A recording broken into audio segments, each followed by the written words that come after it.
today's landscape of college football. It's different than what it has been. It's unfortunate, just the situation and where we're at with Nico. I want to thank him for everything that he's done since he's gotten here. That's as a recruit to who he was as a player, and how he competed inside of the building. And so a great appreciation for that side of it. Obviously, we're moving forward as a program without him. I said it to the guys today. There's no one that's bigger than the Power T, and that includes me. And they hear me say that a lot inside of that team room.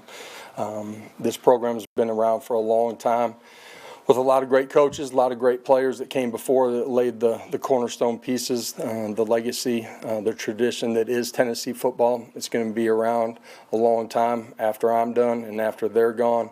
And that's what's special about being here. But we're where we need to be as well. And our coaches and staff, guys that have been here over the last 4 years, have rebuilt this program, and it's built to win. And I say that as we're moving forward from today too. This program's ready to go win next fall. And as a program, since we've been here, we've won with a lot of different QBs, done it historically in my career with a lot of different QBs. Some of those guys have been older, some of them have been younger, but we'll have a quarterback that's ready to go win and help us compete for a championship. Welcome in to the Junk Be Gone Studios, today's edition of the Sports Source. We got so much to cover, we're just going to jump right in. I'm starting over here. You heard Josh Heupel right there. It's going to be 90 minutes of Nico. Yeah, there are some other sports stories around. The UT's rebuilding their basketball roster, scheduling, et cetera, et cetera, et cetera. It's all Nico today. And Nico and the future of the quarterback position and what all this means, all the ramifications, up, down, side to side. You're going to hear some stuff here that you might not hear elsewhere. Remember, this is a show that calls it like it is. So you're going to get 7 people here today. Well, let me show you what you're going to get today. Let's go ahead and put up a graphic and tell you what we got. Did UT make the right decision? What will the impact be on Heupel long term? What's next for the Vols at quarterback? Will Iamaeleava regret this decision? What impact might this have on UT's recruiting? Does this tell us anything about the Vols roster? We've got Ryan Callahan, Bob Hodge, and Will West still to come, but right here as we start, I've got, beside me over here, Jimmy Himes. Oh, let's go ahead and do this. This segment brought to you by Junk Be Gone. We thank them. We're going to be quick today with all of our mentions. Thanks to the sponsors who make this show possible. Junk Be Gone makes it possible year-round. Thanks to them. Visit that website, junkbegone.biz, this week. Now I'm joined by Jimmy Himes, right over here, by VFL Will Overstreet, and by VFL Marlon Walls. Let's dive into this. I'm going to start. So I'm going to assume everybody here knows all the drill. If you're watching this show, you're a UT fan, you know all the news. Nico, gone.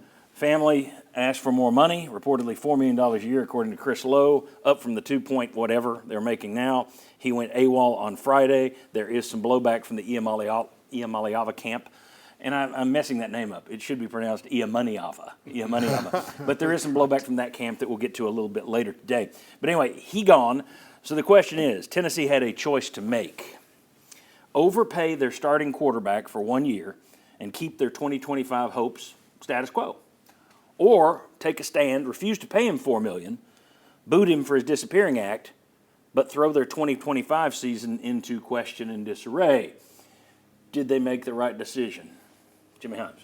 I think they did make the right decision. And look, I know that, I think the offense would be better with Nico at quarterback, okay. However, if you buckle and you pay him $4 million, how many other players are going to be at your doorstep saying, where's my money? How many others are going to hold out? Well, is this being... Ricky Gibson just did it, but he got his money, and then this followed. So yeah. So and then as far as Ricky Gibson, I'm not sure he was aiming for $1.4 million more. No, but I'm saying but the principle that would is be what the you're second time now in a month that you've allowed somebody to talk, and then you give them the money. So I think that they made the right decision because and you know this, a bunch of players are going to say, okay, well I won't mind. Look at this. So you're going to have people walking. You're going to have people in the portal. I think they made the right decision. And I also think they made it because I don't think Nico's worth it. But you said overpay. Yeah. And I think you would overpay him because I don't think he's done anything to justify $4 million. I don't know that if he was making 2.5 last year, I don't think he earned that. No. I mean, you got to a playoff with him. I don't think he led you to the playoff. Defense led you to the playoff. He didn't cost you games, really. But I don't know how many games he won for you. Maybe he becomes a Heisman winner. In that case, give him his $4 million. But I didn't see that potential. Well, that's really the case, because what is the reason you'd be overpaying him? That players would have an argument. You know, if I came in and could show you stats and say, I rank as the top 5 quarterback, here's the top 5 quarterbacks, what all they're getting paid. But when you say, hey, I rank 50th or 10th in the SEC, and I want to get paid money like I'm the number 1, all of a sudden you're like, well, how does this make any sense? Like, what other argument or negotiating stance could we take with any player? Because you're throwing out all the rules of negotiation saying, hey, yeah, I know I'm not worth it there, but my potential's there, so keep paying me on potential. And it's like, dude, we've paid you on potential for the last couple of years. Your whole agreement was based on potential. Eventually, we got to get to where you put real numbers and you put what you're worth on the table. That's all it was right now. As a man who's negotiated with you, Yes. is that how you would have handled it when you were a player? Would you have said, I can't ask for more? Or would you have looked around and said, ain't nobody else playing my position, pay me more? Yeah, Giving you the hard question here. Yeah, no, it is a tough question, but at the same Put time, your money where I Nico's mouth have is. to figure out why I'm asking for it, because I do have to come up with what is my argument for getting paid more, and it can't just be, well, I'm the only guy nobody here, else. right? Like, that can't be your argument in a partnership. I mean, and this is supposed to be a partnership, right? Like, we're both trying to get to the same outcome. If I really want to win and get to that next level, that's what we're trying to do. So when you get off the bases and saying, hey, I'm gonna get more of the pie, and, you know, I mean, a good quarterback like this would have said something like, go pay my wide receiver more, There you right? That's what I would have been arguing It'll for. be interesting to see if that's what we hear, though, from the Iamaeleavas, that if we'd had more talent, we would have happily shared the money. But we'll see. Marlon, did they make the right choice here? They made the right decision, because I said it when it happened. You can't walk back into that locker room. As a starting quarterback, as a leader on the team, as a guy that everybody on the team is looking up to, you're the model guy who you're trying to build a system around. Once you walk out, you're done. You can't go back into there. Now, here's the other aspect of it, and this is what I thought of, and I've been thinking of. For a guy like Nico that holds as much leverage and power as he does as far as one of the faces on the University of Tennessee's football team, if you mention University of Tennessee's football team for next year, he is the guy. He was the guy. I take into account it had to be something else, and I think we'll find it out as it comes up. But I think he's looking at my offensive line from last year. I think he's looking at my receiving core. I think he's looking at play calling. What have you done to help me get to that point where I want to get to, which I'm sure there were promises made before. Hey, when we get you here, here's what we're going to do. This is how we're going to help you. And I think they probably looked at it and said, hey, you guys have not done those things. So it makes it easier for us to say we have to go. Well, I'll just go ahead and say it. T.J. Hushmanzada, who is a friend, a former Cincinnati Bengals wide receiver.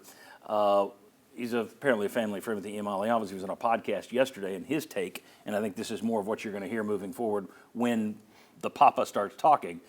His take was, he literally said, Tennessee and Heupel are lying. This wasn't about money, which I don't believe. But he's saying it was about, they promised to change the system. We've also heard rumblings, we were hearing them Friday, it may not be as much about money as it is put players around me. And of course his father made some saber rattling back in December along those lines as well. So I don't disagree with Marlon. I think Tennessee has done the best job of winning the first battle at this. And I agree with them. I agree with you guys. I think they made the right choice here. It's the choice you have to make. But I think you're going to start seeing the other group start to fire back, and you're going to see some truth in there too. I don't think they're going to be completely 100%. I don't think we're getting the full picture yet. I'll say this: if Tennessee had said, Nico, we'll give you $4 million, he could have given a rat about whether they brought in another receiver and offensive lineman. He is signing with Tennessee. Fair. So I think it's about money. Here's the other thing too, and he had a 4-year agreement with Spire. He got paid as a high school senior when he did nothing at Tennessee from Spire. And then he sat a year and got about $2 million. He's probably been paid $5 million by Tennessee, by Spire to this point. Yeah. And he's delivered 11 wins. So that's almost $500,000 a win. I mean, it's hard. College football. But it's hard. Stupid system. But it's hard for me to sit there and argue, yes, he should get $4 million. No, I wouldn't have paid him either. I saw the stats that you had the other day. I think in the 6 best opponents he's played, he's 3-3. Yeah. He's completed 57% of his 5 touchdown passes. 5 touchdowns and 3 picks. And he That's averaged in the 100 sixth best game. 170 yards passing. And he was 10th in the SEC in passing yards per game. Let me ask you. Go We ahead. also had four consecutive games last year where we did not score a point In the first In half. the first half. That's unheard of. Now, is that all on him, or would he say? And I know what he'd say. He'd say, "Where are my receivers? I was getting pummeled by my left tackles who weren't there." And as Marlon points out, you're replacing 4 starting offensive linemen this year. You're replacing your top 3 receivers, and you're replacing the one guy you could turn around and hand the ball to who set records last year.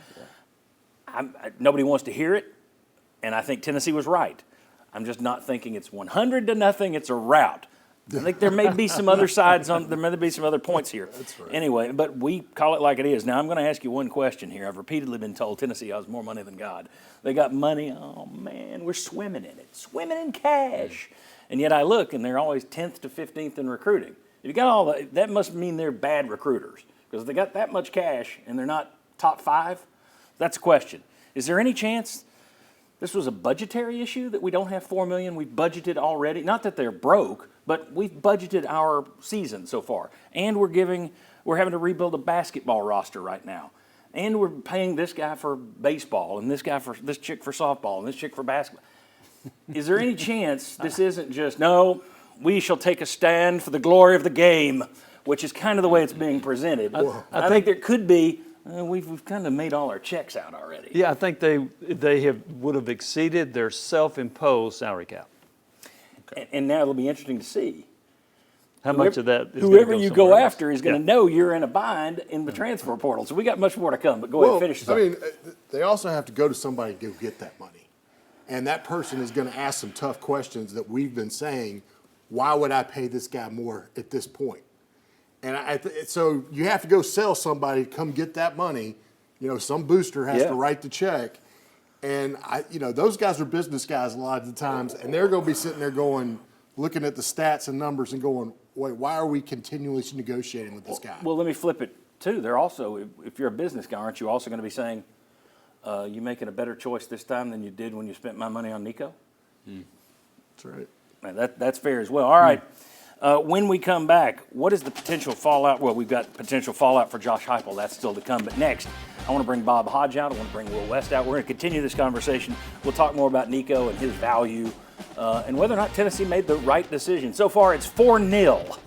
We'll keep it in European terms, 4-0. Is there anybody going to say, no, they should have kept their team together? Come on back on the Sports Source.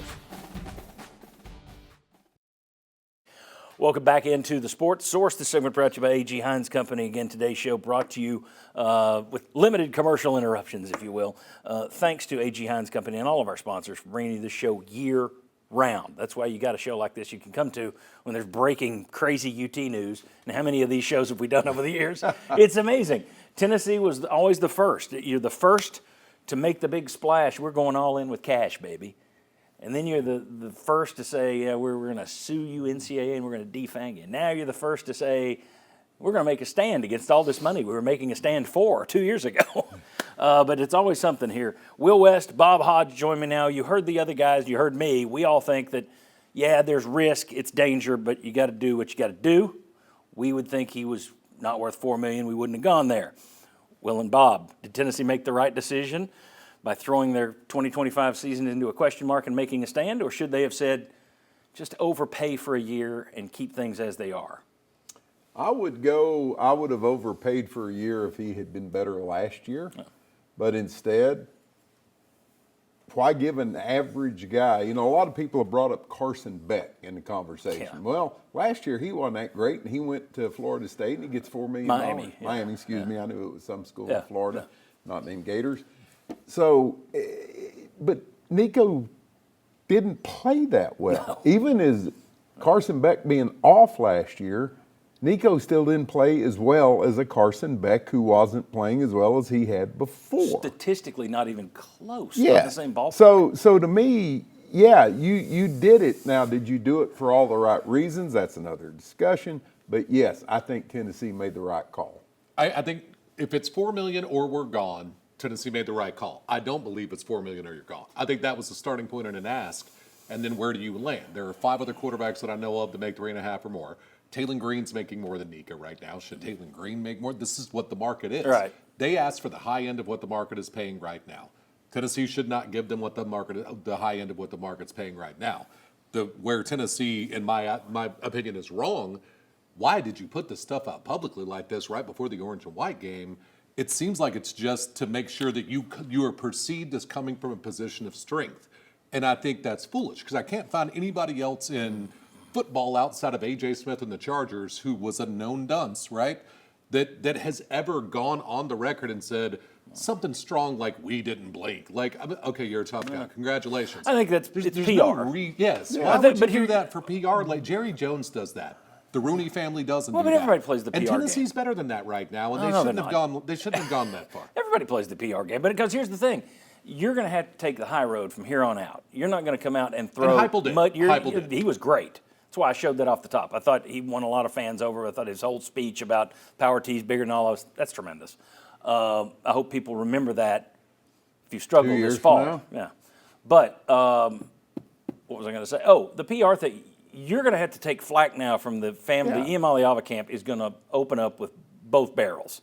And more than likely, you've seen what kind of stuff he tweets. He's not going to be, "we didn't blink." It's going to be some ugly stuff, and it's coming at you. And I think you're pretty much going to have to take that because I don't think you're just going to sit there and throw mud back and forth. So I think that's what they were thinking is let's get out here in front of this, spin it to where they're the bad guys, which I think, again, you're asking $4 million, you are a bad guy. Well, are you in a this bad guy case. for asking I think for so. what If you're everybody not else, worth it, the high end of what you're everybody not else is worth getting? it. I don't care. You're not worth it. You're a guy who would believe that. Don't hate the player, hate the game. Yeah, this is the It's game. capitalism. If somebody will pay you that, then take it. Yeah, and if not, it's pro football. This is Chris Jones sat in front of in his team's stadium watching the Detroit Lions beat his team week 1. Emmitt Smith in 1993. Yeah, but we don't held have out 2 holdout. Yeah, games, that's pro football. but this is pro football too, is what my argument is. Well, you're making. Yeah, I know, but we're not there yet. And then naturally, if and you are, also you're going to be you're- the first one at Tennessee this is to the have first a one, yes. holdout before a spring You're, game. you're playing with a different set of rules right now because in the NFL, you hold out, I can trade you. I can get something for you. Tennessee, there was nothing out there for them. The only thing they could do is draw a line. Withhold a check. And That's here's it. the deal. If Nico was asking for 4 and that was the negotiation starting point, I would bet at some point in time, Tennessee and them have gone back and forth, said, look, we're not going to give you 4. We'll give you 3 1/4. Nope, not enough. Yeah, Now, is we that- don't none know of us any know. of And this if that's the stuff case, right they now. made the right call walking away from it. And I don't have a So, problem with them but walking and away. also as far as the PR thing goes, what was Tennessee supposed to do? I mean, Decorum. they had We've all to been come. in- we've all They been in had decorum. to, I thought they they had were- to that was come out decorum. and hit hard first. Why? Yeah. Why? As hard as they could. Because you're gonna Because if not, you look like a dunce. Yeah. Because you sit there and it looks like that you had this guy who, remember this time last year, he's top 5 in the Heisman race. Turned out he wasn't even top 5 and the best player at the University of Tennessee last year. He was a game manager, right? Yeah. So I just Yeah, think that Tennessee had to come out with something, and I don't mind them coming out saying we took a stand. Yeah, I don't think That's that was. not the worst. I thing don't in think life. that It feels was. like there's a no. morality to it that doesn't exist. Well, that I think. That's where People I who are have like the they're problem. taking a stand for all. I read there are columnists who are taking Nico's side in this. What did he do wrong? This is the system. There are other columnists who are saying, finally, someone stands up for college football. It's like I really don't think Tennessee was trying to stand up on behalf They of didn't want to Kentucky pay, and they West didn't want to overpay Virginia. a guy, and it's okay if Yeah. you don't want to overpay a guy, right? I didn't have a problem with what they did, though. All right, when we come back, so you were good with what they did. You wouldn't have done it. You would have I kept wouldn't him. have done it like that. You would have kept him. I just by putting it by a source telling Chris Lowe we didn't blink. That has you up in arms. No. It's a matter of there's no reason for you to do this. Like we've all been in public negotiations before, or with front-facing jobs. Okay, None of us put our we're losing business time out. on an argument that's going nowhere. All right, when we come, because no one's going to change each other's minds. When we come back, what is the potential fallout for Josh Heupel in all of this? And we got a poll question for you. We got Ryan Callahan. We got he's coming up. We got Jimmy Himes, Will Overstreet, Marlon Walls. We got much more to come in today's show. All Nico, 90 minutes. Come on back.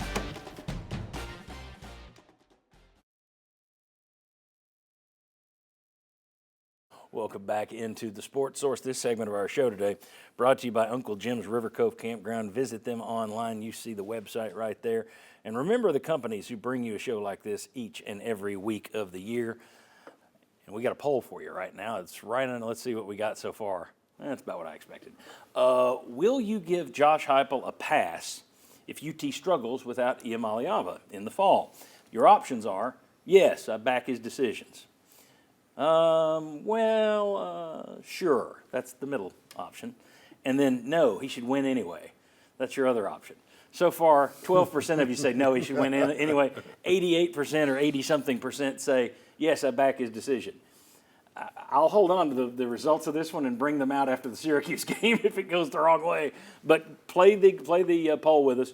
Click your smartphone on the QR code there beneath the Hearthside Bank logo, or you can go to sportsource.tv/polls and play along with us there. I want to know your take. Are you going to be principled and stand by Heupel no matter what? Or are you going to say, next man up, win, chop, chop, baby? All right, and that should have been the thing. Next man up, win, chop, chop, baby. But it was just too many characters. Back with Jimmy and Will. This whole thing can go a couple of different ways. Does UT does fine without Nico, and Nico stinks with somebody else. That's the best case scenario for Tennessee. Worst case scenario for Josh Heupel is you don't have a good season. Nico lands somewhere and looks like everybody thought Nico would look when he was here. That's the worst case scenario. Mm-hmm. What's the fallout, the potential fallout for Josh Heupel in terms of this stuff? Well, knowing football fans in general, and particular at Tennessee, they'll stand behind him until you start losing.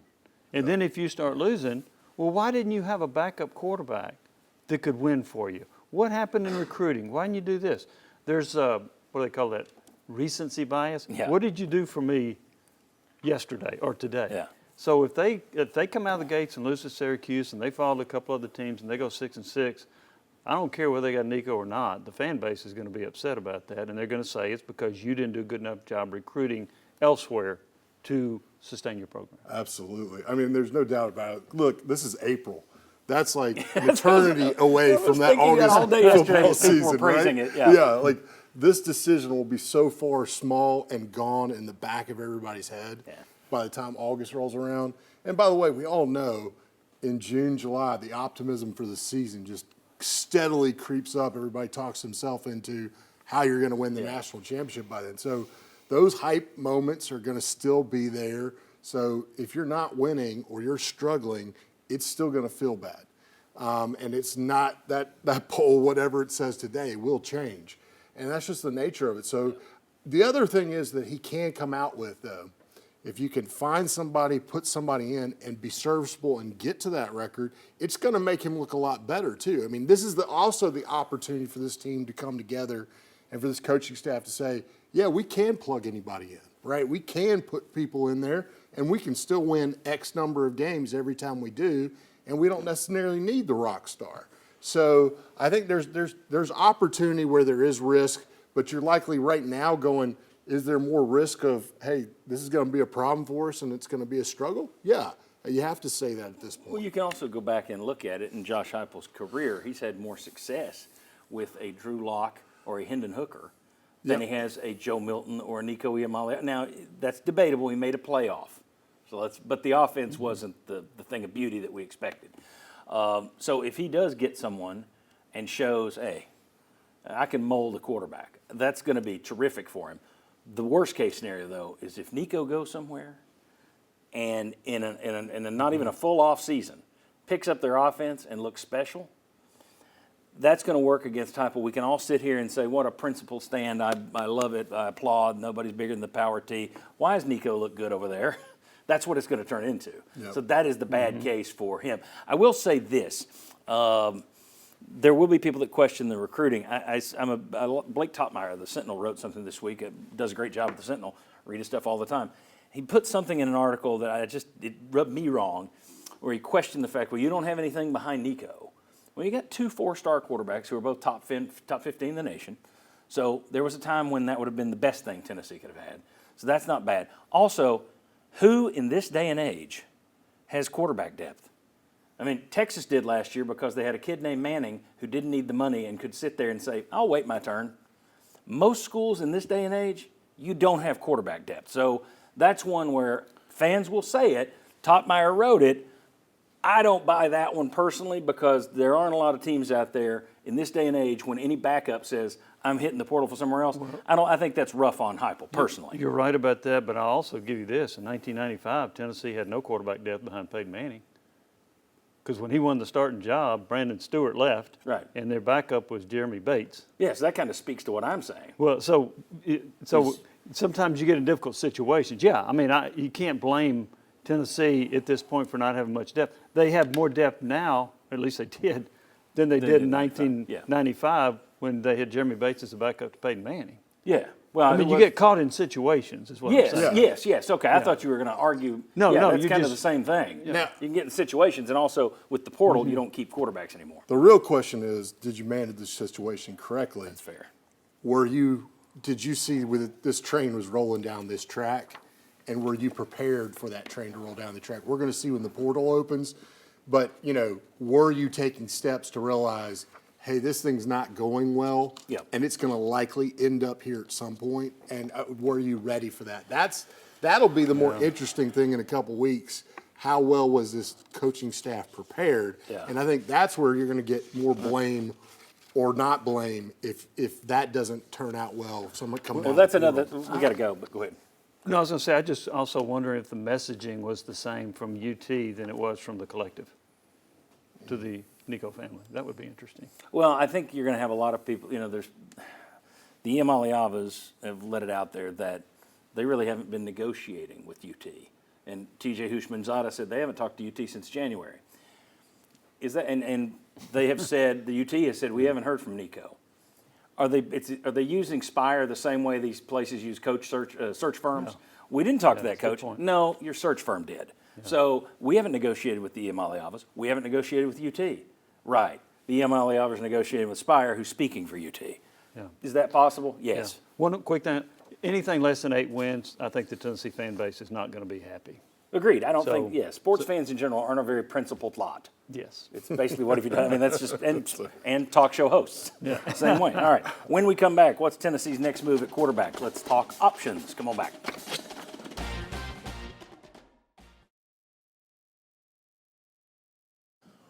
Welcome back into the Sports Source, the segment brought to you by Southeast Termite and Pest Control. We need 2 hours and 90 minutes today. Instead, just 90, so we're racing through, and we want to thank our sponsors like Southeast Termite and Pest Control for bringing you today's show with limited commercial interruption. All right. Tennessee has second-year 4-star Jake Merklinger. They have second-year 4-star, or they have first-year true freshman 4-star George McIntyre. McIntyre looked a little better wasn't even a scrimmage yesterday. I would beg people not to read too much into what they saw at practice yesterday. But either way, Tennessee has made it clear they are going into the portal because they say they need quarterback depth. I'm going to put this out here. I don't see how you get anyone out of the quarter who's just going to come here without a guarantee they're starting. Because you're going to have to find somebody who's willing to leave his own team in spring, try and learn an offense in the summer. And not only are you going to have to find that guy, which is a limited group, you're going to need them not to come in and say, oh, you really need somebody, don't you? Mm-hmm. And I know you got $2.5 million. I want what Nico wanted, 4. So you're running into all this. Where does Tennessee wind up with all this? You've been a high school player who was recruited. You've been a high school coach. You've seen some of this. Yeah. Thoughts on what Tennessee is going to find when they go out in the portal? Is it going to be tough to find the right? Is it going to be a little more complicated than people think to find the right guy at the right time, or is it just wave your cash and somebody will come? It's wave your cash and somebody will come. You've got enough situations in the country now, and this is what's happened. This is college football now. What's my price tag? What are you willing to pay? If you're willing to pay it, I'll move. But the problem is, like you just said, if I go pay a guy, what does that look like to my guys that's already in the room already? Yeah. If I'm going to spend money, I want that guy to come in and compete for the starting job. So now you're looking at the same situation where we've had in the past. Those guys are going to be looking for somewhere else to go. Or, tampering's going to happen. Hey, they got their guy. We like you coming out of high school. Come over here. So I think it's a situation that this is college football. This is what it's going to look like. You go get a guy, you're in jeopardy of losing your other guys. Yeah, I mean, that's the thing. If you're Jake Merklinger, you're sitting there today. If I'm going to be the starter, then I want more money. If you're bringing in some other starter and because you want 3 guys in the room, well, you better go get a 3rd guy because I'm gone. I mean, it's hard to It's called the Toby Awaka, is what that's called. That is, yes, that's exactly right. Yeah. So what do you think, is Tennessee going to have a hard time finding everybody's out there, fans who were on the message boards a couple of days ago were screaming, USC tampered with our guy, where are the rules? And then I went yesterday and they're all sitting there going, okay, let's go after Luke Altmaier at Illinois. Can we go get the Hayes King at a Georgia Tech? It's like, now that when you're tampering, that's not a problem. You're going to pay more than you were trying to pay Nico's. The problem Okay. to get one of those guys to come unless you find somebody with the relationship. That's the issue that I have. If it were me, I'd roll with Merklinger. I think I watched Josh Heupel win games with Dylan Gabriel as a freshman, and it was a struggle a little bit, but they still won games, and the offense went well. You went to the playoff last year with a redshirt freshman who was a game manager. Josh Heupel's a good coach. To me, I might just surround Jake Merklinger with more talent with that Nico money during the spring portal, and try to win that way. Get a better add another offensive lineman or two. Add another wide receiver, and that's how I would try to win if I was Tennessee. Well, and it makes his statement that he made before, hey, no one's bigger than it backs that statement. It Hey, does. here's our guy. They're here. They came here. They chose us. There you go, We're bro. sticking with these guys. So See, I won't argue with you on that one. That's a good one. Bob, I'm what do not you going to got? argue with him at all because people won't forget Merklinger was a good recruit. Yeah. The people talk like, okay, we just picked up this kid off the street. He was a 4-star player. I'm pretty sure Georgia was after him, and he chose Tennessee. Then you got McIntyre, another kid that a lot of schools were recruiting. I would treat this like Nico blew out his ACL. Yep. Like an injury. You're going into it, and our starter's done. He's finished, and if he had blown out his ACL in August, you still wouldn't have had him. I'm just like you, Will. I would roll with Merklinger. I would see what McIntyre's got. I'd go into the portal, but I'm not spending anywhere near Nico money. I'm going out and finding a guy that I think can play, that maybe we can bring in and coach. Maybe get a guy that, okay, we're going to give you $750,000 a year. You're a good athlete. You can learn our offense. But I'm exactly where Will is. Spend that money on players to surround whoever your quarterback is. Let me throw another, this is, people say, well, this is negative. No, we're just throwing out the possibilities. We're looking at all the goods and all the bads. Here's a bad. Nico had to be involved in keeping Mike Matthews around in December. Now that Nico is gone, do we see Mike Matthews hit the portal again? Or actually hit the portal this time? I think 60-40 he stays. Do we see anybody else leave over this? It sounded yesterday from the Miles Kitzelman, great quote, these guys are like, hey, we're a team. It didn't sound like anybody's racing to the exits to go with Nico. Yeah, I don't think anybody's looking at Nico like they hate him now, but I also don't think they're who's coming with me, Jerry Maguire style.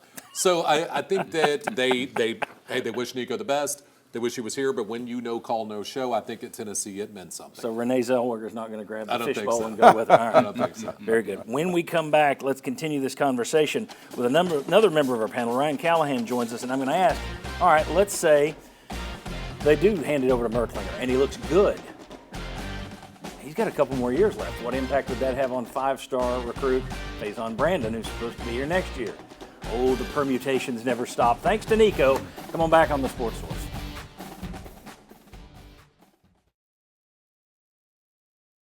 Welcome back to the Sports Source. Appreciate Madisonville Marine. You see their website right there. They've been a longtime sponsor of the show. They're bringing you this show today. Thank them for bringing you this kind of content with 7 people over 90 minutes covering the Nico situation. And our 7th guy is right here, Ryan Callahan from Vols, 247.com. Ryan, thanks for being here. Thank you. I just mentioned it going out. UT has a commitment from 5-star Faison Brandon, top quarterback in the country or number 2 quarterback in the country, wherever he is right now in those rankings. Depending on what Tennessee does here, you could turn it over to Merklinger or McIntyre. Who knows who could wind up with this thing? Let's say somebody looks good, or they go out and they get somebody, let's say they can't get somebody who's just a last year. They get somebody, they have to go with a sophomore, and they look good this year. What impact does that have on Faison Brandon? Any? I don't think any, but the one scenario you don't know about, I think Merklinger or McIntyre being that good would be the one that would throw a curveball in here. I mean, maybe there's some redshirt freshman that could get in the transfer portal too. But if one of those guys is there, and say George McIntyre ends up being the guy, we've seen that before. Casey Clausen takes over game 6 or whatever. Maybe there's a scenario where McIntyre gets a look, takes the job and runs with Todd it. Helton and then became Manning. Yeah. Now, the flip side of that is it's a 3-year thing with everyone going to the NFL draft as a junior these days. So even that scenario, he'd only have to wait 2 years potentially before a guy like McIntyre could go to the pros. So would that automatically scare him off? Probably not, because so many of the situations across the country are the same thing. But yeah, that's maybe something that could throw a wrench into things, and you never know. I mean, some school throws more money at Faison Brandon in the stretch run, and that could give them an open door at least to cause some problems. According to ESPN, at least one Power 4 quarterback has already gotten a raise because Tennessee or Spire came calling. You're going to see a lot of that. You're going to see a lot of schools that are mad now because Nico is started this domino effect, this chain reaction. Tennessee's going to go get somebody's quarterback and somebody else. Now, the idea is I don't see them going, I don't see how you go and grab somebody to come in and compete. I mean, a starter somewhere else is not going to say, yeah, I'll compete with you. They're going to want to be a starter. So let's say you go after a starter to bring them in here. Is this a situation where that's what you should be doing to begin with? Are we seeing a change? And Will was the first one I heard bring this up a few months ago when we were on the radio together. Are we seeing a change now where everybody who's throwing money at these young guys, those guys sit? Arch Manning sat. Nico sat. You're just throwing millions. That's millions you could be spending on your team. Would you be better off just going and getting starters out of the transfer portal every year?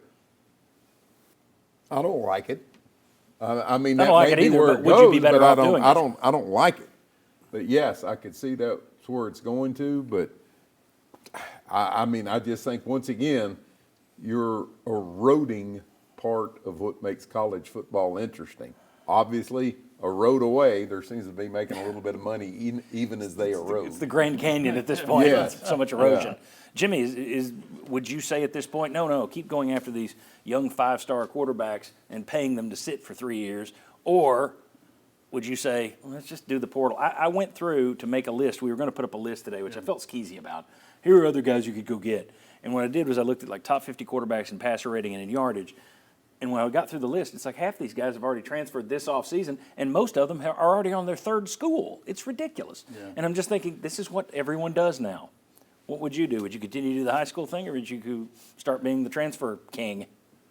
If my quarterback situation is I've got a guy this is his last year as a starter, and I can get a good 5-star that I think is going to be a great player, I would go take that 5-star. But I won't do it if I've got a sophomore starter. Yeah. I won't do it if I think he's going to have to sit for 2 years. But if I see a guy, all right, he's a junior or a senior, and I know I'm going to lose him, okay, then I'll go ahead and I'll take a shot at this 5-star. So you look, Arch Manning's going to sit for 2 years, right, before he becomes a starter. So, but if I had the right numbers as far as my quarterback leaving, and I know he's leaving, I would go high school. But if I thought I had a quarterback that's going to be there multiple years, I would go transfer portal and not take the high school guy. What do you guys do? Yeah, look, I would not run it this way, but I understand Tennessee's point of view. When you've got 3 guys who have been either 5-star or close to a 5-star rating in a row that you've already recruited, I get bringing in the 4th guy, but when I'm looking at it, 8 of the 12 college football playoff teams last year had a transfer quarterback.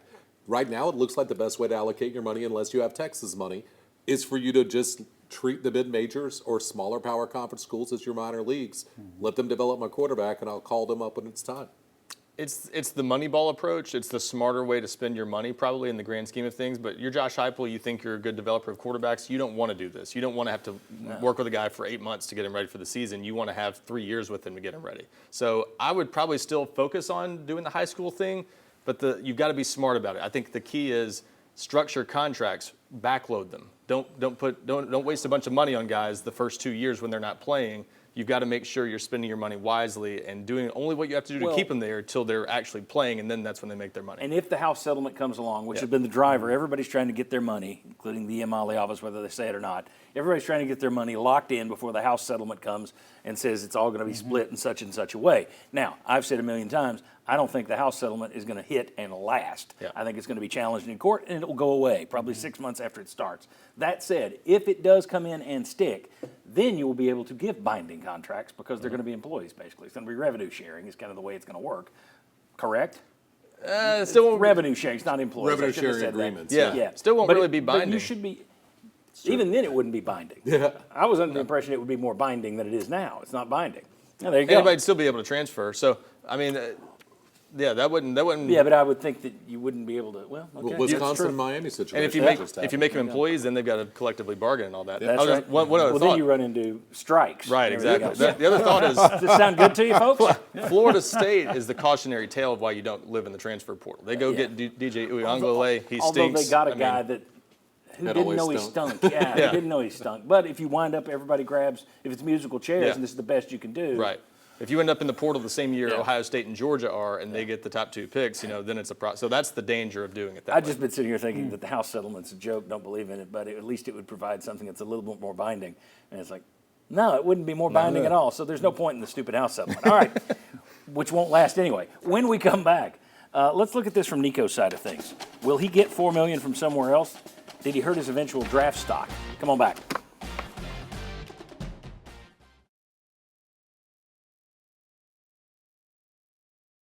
Welcome back. This segment of the Sports Source is brought to you by Hearthside Bank. I tell you what else is brought to you by Hearthside Bank, the Sports Source Digital Network. And we're going to be talking about this story all week. I'm going to be sitting down with David Ubben of The Athletic to talk about it. Ryan Callahan, Ollie Lane are going to be doing the spring football show. I'm guarantee it's coming up there. So we're going to have a lot more on Nico all week there at the Sports Source Digital Network. We thank Hearthside Bank for bringing you this show today and our YouTube channel. All right, Nico clearly got some bad advice. You talk to people. I've never heard anybody say anything bad about Nico Iamaleava. No. I kind of feel bad for him because most guys are going to do what Daddy says. And in this case, I don't know that.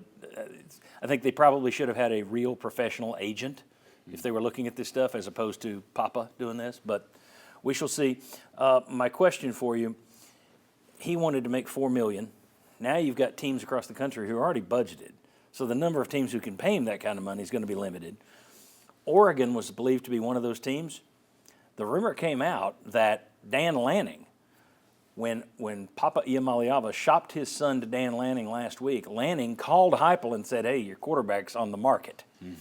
When Dan Lanning was asked about that yesterday in a press conference, he denied it. He didn't deny it. He refused to talk about it. He could have easily said that's not true. By not saying it's not true, kind of suggests, yeah, I called him and told him. So anyway, USC may have the booster power to come and get him, but they just signed a 5-star. Do you want Nico first? You've got UCLA. That program has gone in the tank.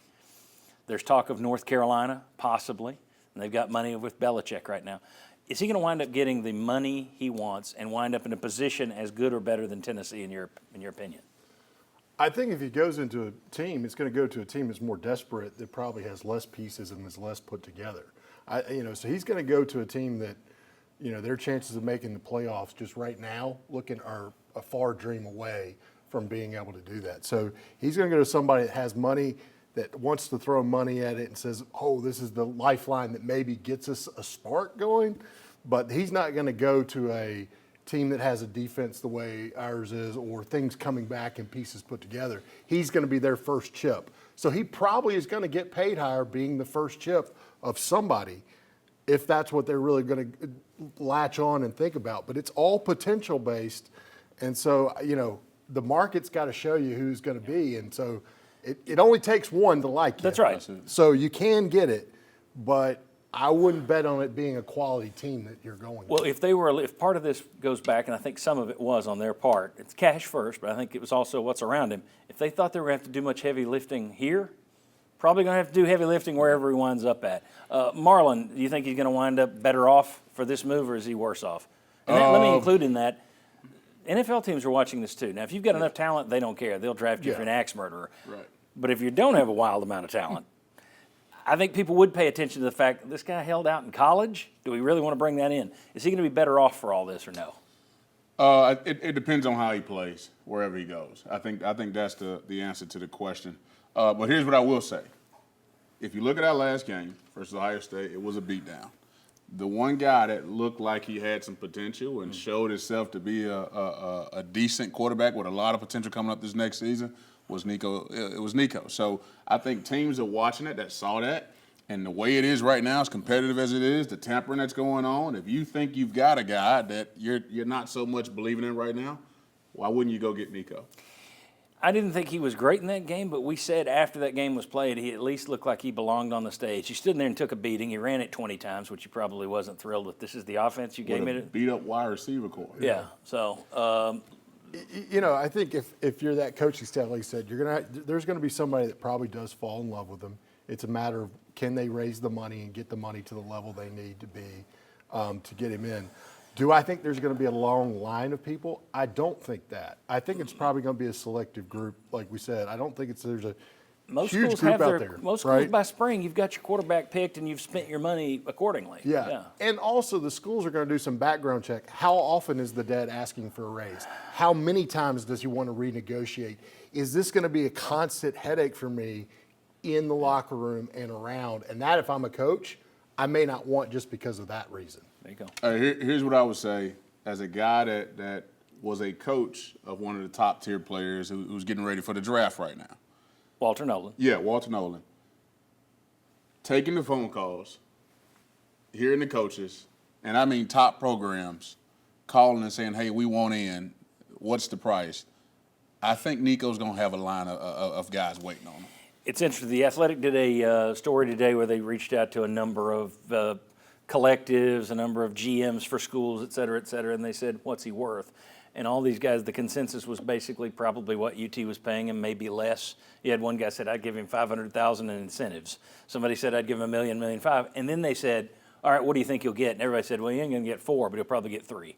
Yeah. So he will get a raise over this. Even though they say he's only worth $1 million, $2 million, they think he'll get 3. That's what I'm saying. It's the market. Somebody's willing to overpay. There's enough people out there that say, and like I said, that's why I don't think it's going to a great team, because it's somebody that says, I need something and I'm willing to overpay to get this guy in. I think this goes down as one of the, just a bad decision. And it reminds me of the Jalen Hurd situation.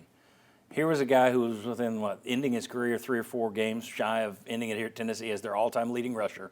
Instead, he quits mid-game at South Carolina, says, no, I want to go be a receiver. Transfers, loses a year, starts being a receiver at Baylor, goes to the pros. He washes out of the NFL in a couple of years. That's what this looks like. If you're Nico, you were on a top 25 team, you had a playoffs, the NFL is next year. What are you doing? I think you've shot yourself in the foot, but we'll see. It depends on how he plays. He's got to learn a whole new system. There's a lot of process for him to becoming good. I do think this sets him back 1 year from any NFL hopes. When we come back, what's the potential fallout from this story on Tennessee recruiting? Ryan will answer some rapid-fire questions next on the Sports Source. Come on back.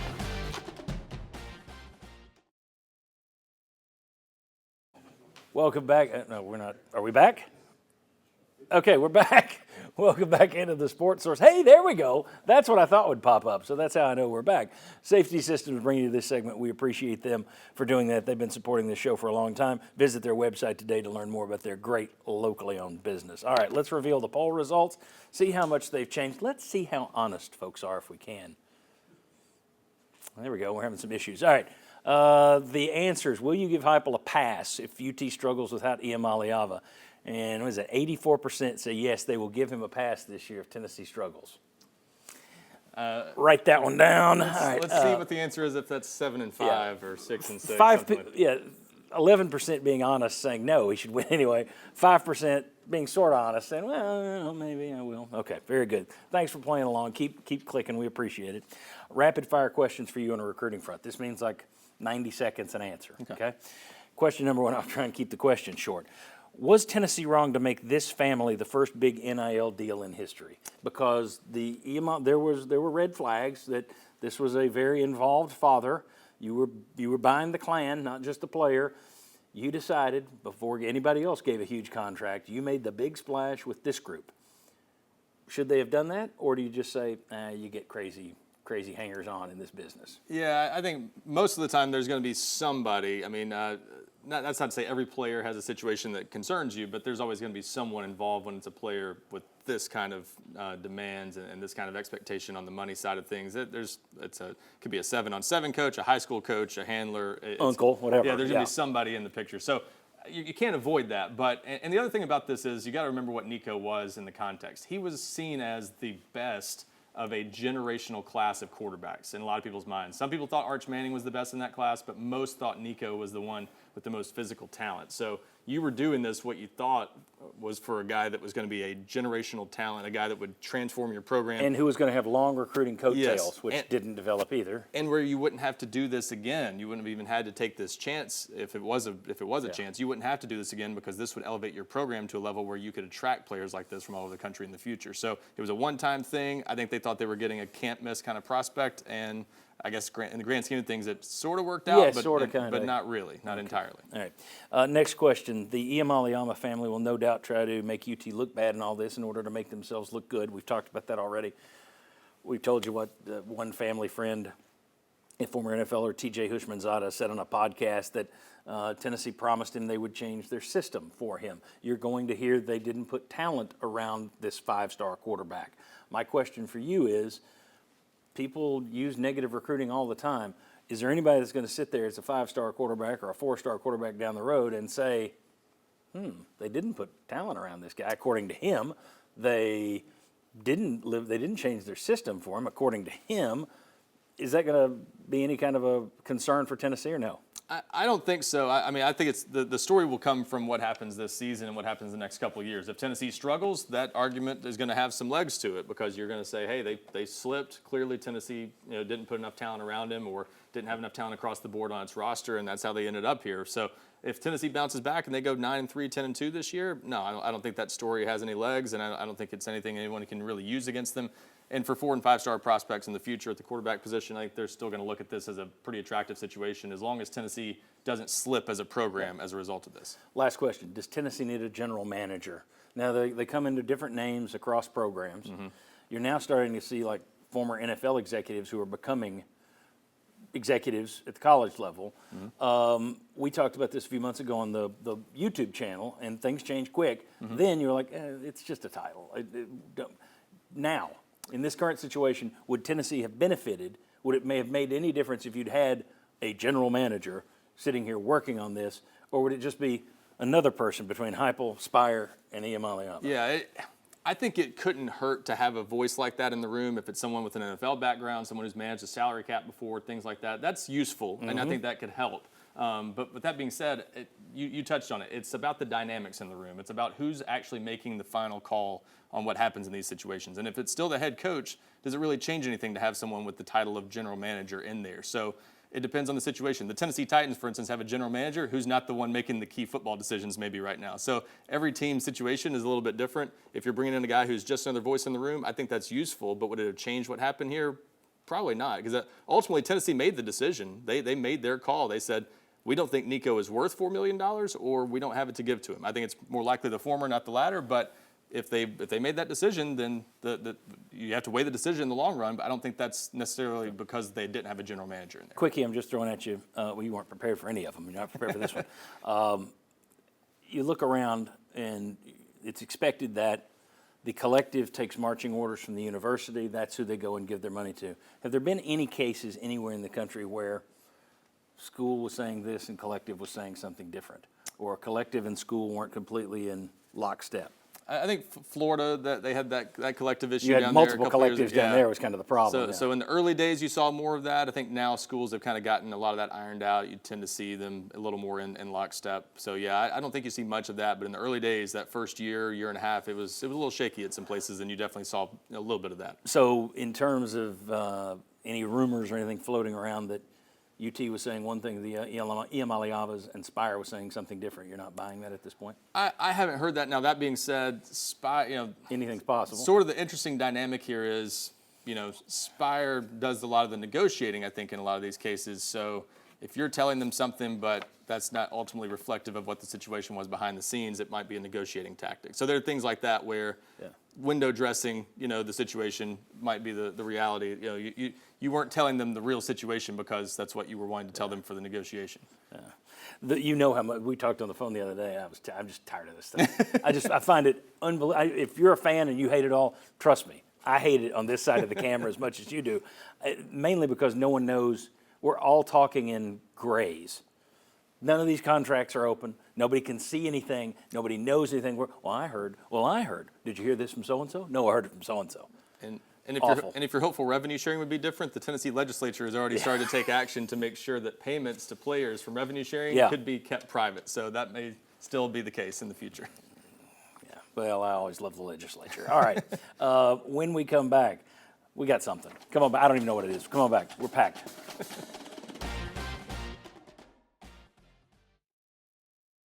Welcome back to the Sports Source. This segment brought to you by Games and Things. Again, we thank all of our sponsors today for letting us kind of get right back into the topics with this. Show your appreciation to these folks for bringing you this show year-round for 22 years now. Thank you very much.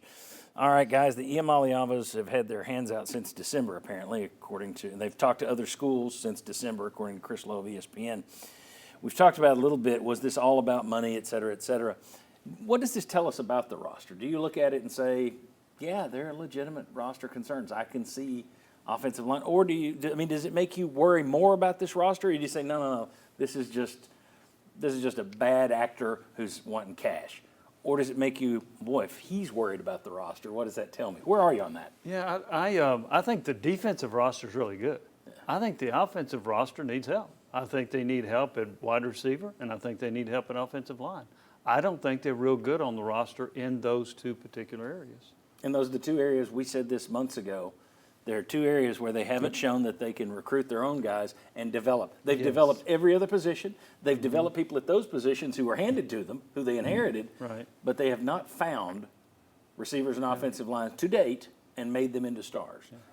What about you in terms of this roster? I think it's a pretty good roster. I think the argument for going to get a good quarterback is you might be the right quarterback away from being right back in the playoff. I mean, there's no reason this team can't win 10 games and get back there again. So do they have some depth concerns at wide receiver? Sure. They need to get another body or two. You're still higher on those receivers than I am. I'm not saying those guys are Which world you'd probably beaters. be right. But, I mean, again, to the point of the discussion earlier, let's see where Nico ends up, and I bet it may be a step down from what he had. So I think they've still got talent, and with this system can still win. I think the run game's maybe a little better than people are thinking. We'll see about how the running backs fare this year. And I think the offensive line, they've invested heavily. I mean, if they don't work out this year, that's an open discussion. But you've put a lot of money into Lance Hurd and David Sanders. You went and got pretty aggressive in the portal to get Sam Pendleton and Wendell Moy. That should be a better situation. So I think it's a roster you can win with. Look, it's an easy schedule. That's the one thing we have to remember, too. It's a very easy schedule as far as the SEC is concerned this year. So I never thought that the roster was where it needed to be, but I think a lot of people thought they might be super active. I know there were a couple of people with 247 and On 3 that both said, hey, Tennessee will be very active in the spring portal because you need to add depth and you need to add a couple more bodies, maybe one more on the offensive line, one more at the wide receiver core, maybe two. But I wonder, did Tennessee run out of money in the winter portal? Because when you had to pay for Boo Carter again, when you had to pay Mike Matthews again, did they not have the money to be able to go fill those holes? So now you're waiting until the spring window. No, now you just freed up $2.5 million to go fill holes. So you should have the money to be able to fill some of those holes. Unless you wind up trying to get a quarterback and it costs you $3 million. Yeah. And I think almost any quarterback you'd get now, you're overpaying for it. That's just my opinion. I wouldn't go that route. Take the money Nico wanted out of it, and let's just talk about the team that you have. And, quite honestly, I don't see a roster right now. It's changed. Hadn't seen them play yet. But so far, most of the big-time recruits Tennessee has gotten since Heupel's been here have been kind of disappointing. I mean, Boo Carter looks like he's going to live up. They've gotten good guys out of the portal. But to me, they haven't done a good job of identifying players, and they live up to the potential. Nico didn't live up to his potential. So far, the receivers they've gotten haven't lived up to their potential. Running backs. David Sanders is a huge test case. Yeah, I think it is, and I think Matthews is still a huge test case. Oh yeah. So if you I've already moved on. if you take the money and say, is it just the roster? One, I think if they give him the money, he's here, and it doesn't. If me and you are starting on the offensive line, they give him $4 million. He's playing here, but I do think there are questions about the roster. Last question. We talked about this, I think, before you got into the show, and I thank you for being here today. I know you got family stuff going on. In terms of people, will the Nico exit lead to any exits from Tennessee's roster, in your opinion? I don't think so. I think the idea that Nico's got coattails, kind of like in recruiting. We didn't see him coming. Yeah, we have him going. I don't think anyone's going to follow him if he goes to. Mike Matthews is the concern because you had to talk him into staying. I think the concern would be, does a Mike Matthews see the quarterback situation and think, I can't catch enough passes in this offense this year? Maybe that's a consideration. But if you go out and get a quarterback that's a starter somewhere, I think you'll be fine. I don't think anything really changes. No rumors yet on who that may be. No, I think they're going for a starter though, from what I hear. I don't think there's any talk of bringing in a guy to compete with Jake Merklinger. I think they want to bring in someone who is a new starting quarterback. Yeah, which I keep going back. If you're Merklinger, then do you sit around, or do you just say, all right, my time here is done? But isn't that the same situation he was going into with Nico? Depends on who it is. If it's a one-year guy. Did you throw up your hand for a Just question? real Very quick, part of this also is they were going to change the system for Nico. The I don't buy that. Tweaks on the Because the here's the routes. reason. You've got a coach who came here because of a system that he is known for.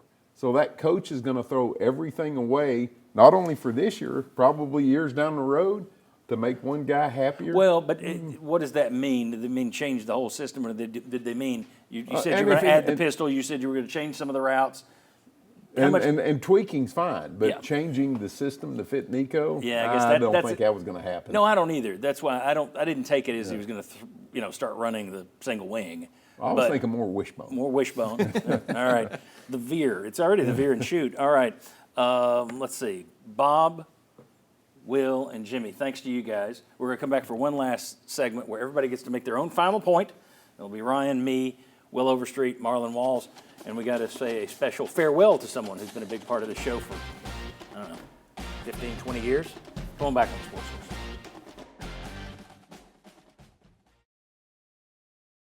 And welcome back to the Sports Source. I want to remind you that we got content for you all week long. Saturdays at 11 a.m. right here on WATE6. It's the Sports Source Saturday Kickoff.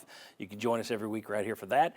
And also, Sports Source Digital Network. That's every day. It's for free on YouTube. You can find it right there. We're going to be Ryan's going to be there with Ollie Lane coming up this week doing a spring football show. I'm guessing Nico will come up. I'll be sitting down with David Ubben from The Athletic. We'll chat with him about what's the national perception on all this and on the Tennessee program. So a lot of content from the Sports Source. But before we get out of here today, before we make our final closing arguments, I want to say thanks to somebody. Paul Durrell has been a part of this show. Paul, it's so long I can't even remember. I don't know if it was from the first year we moved over here in 2016. Was it? Yeah.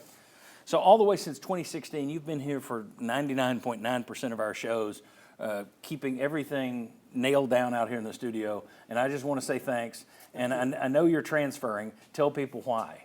More money. He wants more money. Paul, thank you, buddy. I appreciate everything you've done for me. Thank you. Right. Paul Durrell, great guy. All right. Very quickly, everybody's going to have like 30 seconds or so just to make whatever closing point you want to make. If anybody wants to talk about that fantastic spring game, you can. But I'm guessing closing thought, it could be something we've already touched on. It could be something you disagree with. It could be something you hadn't had a chance to bring up. Ryan. I don't know where to go with this. There's so many things. I mean, I just think this is the world we're in now. This is like it's happening now for the first time. So I know it's tough for Tennessee fans, but probably get used to it. It's probably going to happen again at some point in the future. Georgia just went through it. Carson Beck leaving for Miami. They probably didn't think that should happen. It's just the way of the world in college football now. LSU head coach Brian Kelly yesterday said this will be the first of many. This won't be the last one. Marlon, you got a point? Man, I hope that this situation turns out into a good situation where we don't suffer in the season because there's this key piece left, and hopefully the guys that if we bring someone in or the guys that's on the roster, man, I hope that to get the team kind of gravitate towards them. We have a good season, and Heupel can show how good of a coach he is. Going to be a case study, right? Yeah. I mean, all of this will be look back on history with hindsight, 2020. But, I mean, it's going to be a clear cut what happens in this situation. And, it'll be like the Marcus Duprees of the world that ESPN comes back and does stories. That's the kind of story this will be eventually, and we'll see how it turns out. Who turns out well and who made the right decision and who this is going to be a sad story for. Yeah, and it could be two people or two groups that succeed. It could be two that fail. Right. That would actually be better for both parties if they go kind of hand to hand. Yeah, exactly. If one's up and one down, you don't want to be the one that's down while the other one thrives in this. Do you think this is a turning point, or do you think this is just a one-off? Do you think other schools are now going to say, we're going to do what Tennessee did? In which aspect, I guess. No, we're not going to overpay our players. Yeah, no, I think you could see more of that. I think other schools are happy that Tennessee did this. I think they wanted to see this start to happen with more players. We'll see if it's a trend or we'll see if other schools have the backbone to do it. But I think it's something that schools are glad to see this happening. Josh Heupel probably got some calls of support from a lot of other coaches, I would imagine. Probably so. And now it'll be interesting to see if they turn around and throw even more money at somebody they don't know out of the portal. Yep. That would be the irony in all that. It's a possible turning point for Josh Heupel, though. I mean, if this season goes badly, it's at the end of the day, he might be getting the support now, but if it's 7-5 this year, I think that all goes out the window. Well, and that was going to be my point. It was going to be your request. If you're behind this now, if you're cheering him on for what he did, don't flip on it. If they lose to Syracuse, don't automatically flip on that. Just remember, I was in on this decision. So that's all I would ask. And that ain't going to happen. Thanks for watching. We appreciate you. Appreciate our sponsors. We'll see you next Sunday.